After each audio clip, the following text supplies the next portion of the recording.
Hello everyone, class 7th Maths Zone exercise 4.2 question number 6. Express each of the following rational numbers as sum of an integer and a rational number. बोला ये गया है कि दिए गए rational number को कुछ इस तरीके से एक्सप्रेस करिए, व्यक्त करिए कि उनको ऐड करने पर सेम रेशनल नंबर आए। लेकिन कंडीशन क्या होगा कि वो जो दोनों नंबर्स आएंगे उनमें से एक नंबर जो होना चाहिए इंटीजर होना चाहिए और दूसरा नंबर क्या होना चाहिए, रेशनल नंबर होना चाहिए। क्लियर है? तो यहाँ पे आप केयर कर लेंगे, ए दिया गया है -25/8। अब यदि -25/8 दिया गया है तो ये आपको दिखाई दे रहा होगा कि इम्प्रॉपर फ्रैक्शन है, और इम्प्रॉपर फ्रैक्शन को हम मिक्स फ्रैक्शन में कन्वर्ट कर सकते हैं बाय द डिवीज़न, यानी 8 से 25 में डिवाइड करेंगे। यहाँ पे देख लें, हमने डिवाइड किया है 8 से 25 में डिवाइड करेंगे तो 8 3 ज़ा 24 माइनस एज ए रिमाइंडर 1 आ जाएगा। ठीक है, तो इसको मिक्स फ्रैक्शन में यदि एक्सप्रेस करेंगे तो जो क्वोशन आता है उसे होल नंबर में लिखते हैं, जो रिमाइंडर आता है उसे न्यूमरेटर में, और जो डिवाइजर होता है उसे डेनोमिनेटर में। तो आंसर के रूप में क्या आ जाएगा, 3 होल 1/8। और यदि ये निगेटिव है तो ये भी क्या आएगा, मिक्स फ्रैक्शन भी निगेटिव आएगा। ठीक है, तो हमारे पास दो टर्म आ गए। यदि इनको हम अलग करेंगे, आंसर यदि निगेटिव है तो दोनों टर्म हमारे क्या होने चाहिए, निगेटिव होने चाहिए, क्योंकि ये बार बार बताया गया है कि यदि दो इंटीजर नेगेटिव होते हैं तो दोनों जुड़कर आंसर नेगेटिव ही लाते हैं। तो इनको हम क्या कर देंगे, सेपरेट कर देंगे, तो -3 एक टर्म हो जाएगा और एक टर्म आ जाएगा -1/8।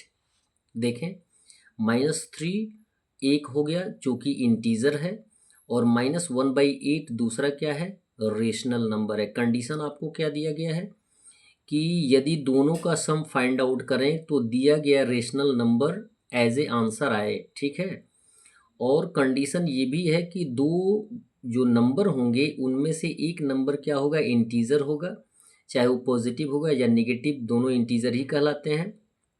और उसके बाद दूसरा जो होगा वह एक रेशनल नंबर होगा। तो हमने इसको सेपरेट कर दिया है। यदि आंसर नेगेटिव है तो ये दोनों इंटीजर क्या होने चाहिए, नेगेटिव होने चाहिए। दोनों इंटीजर मीन्स एक इंटीजर और एक रेशनल नंबर। अब यदि आप इसको समझना चाहते हैं कि -3 और -1/8 को ऐड करेंगे तो -25/8 आएगा कि नहीं आएगा, तो इसको वेरीफाई कर लीजिए। -3 प्लस इन ब्रैकेट -1/8, -3 का -3 और ब्रैकेट हटाएंगे तो प्लस माइनस -1/8 आएगा।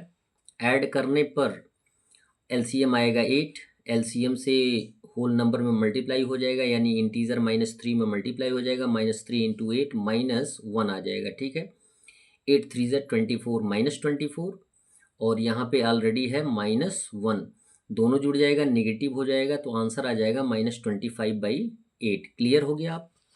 सेम कंडीशन हुआ, ये बी दिया गया है -27/5, तो ये भी इम्प्रॉपर फ्रैक्शन है, इसे भी मिक्स फ्रैक्शन में कन्वर्ट करेंगे तो आएगा -5 होल 2/5, जैसे कि डिवाइड करके हमने एक्सप्रेस किया है।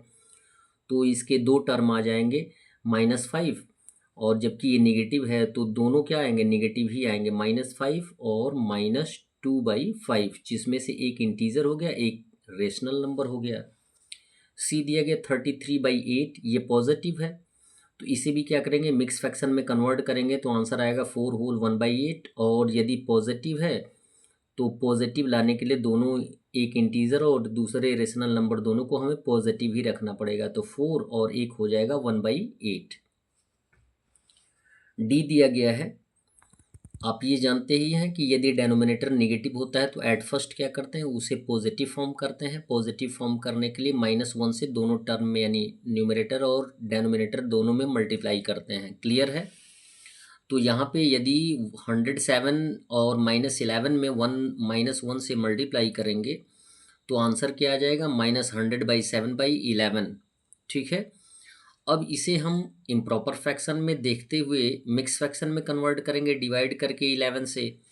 तो 11 से डिवाइड करेंगे तो 9 टाइम्स में कट जाएगा, 11 9 जा 99, माइनस कर देंगे तो 8 आ जाएगा एज ए रिमाइंडर, तो -9 होल 8/11 आ जाएगा। अब ये हमारे पास दो नंबर्स आ जाएंगे, एक इंटीजर और दूसरा रेशनल नंबर, तो दोनों निगेटिव, यहाँ निगेटिव है तो ये दोनों निगेटिव होने चाहिए, -9 और -8/11। क्वेश्चन नंबर 7 दिया गया है, सिंप्लीफाई, सरल कीजिए। -5/6 -7/-8 +11/12 -(-1/6 +0 -(-7/-16)। सबसे पहले सॉल्यूशन के पहले यदि डेनोमिनेटर नेगेटिव होता है तो उसे हम पॉजिटिव बनाते हैं, और यदि हमारे पास दो सिंबल एक ही साथ आते हैं तो उसे सिंगल सिंबल में कन्वर्ट करते हैं। -5/6 का -5/6, और यहाँ पे देखें डेनोमिनेटर नेगेटिव है तो माइनस तो ऑलरेडी है या माइनस, अब इसे पॉजिटिव बनाएंगे तो ऊपर वाला न्यूमरेटर नेगेटिव हो जाएगा। क्यों? क्योंकि -1 से मल्टीप्लाई हम दोनों टर्म में करेंगे। तो -7/8 ये आ जाएगा, +11/12, और यहाँ पे माइनस माइनस क्या हो जाएगा, +1/6 +0।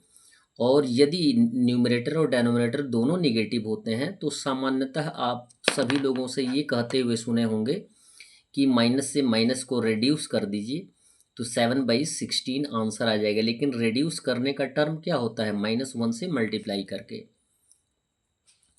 अब एक बार और हमें देखना है, -5/6 हम लिख लेंगे, यहाँ पर डबल सिंबल है तो माइनस माइनस क्या हो जाएगा, +7/8 +11/12 +1/6 +0 और -7/16।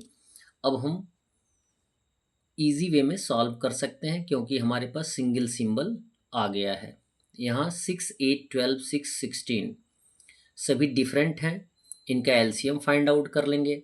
एलसीएम फाइंड आउट कर लेंगे यहाँ पे, तो एलसीएम आएगा 48।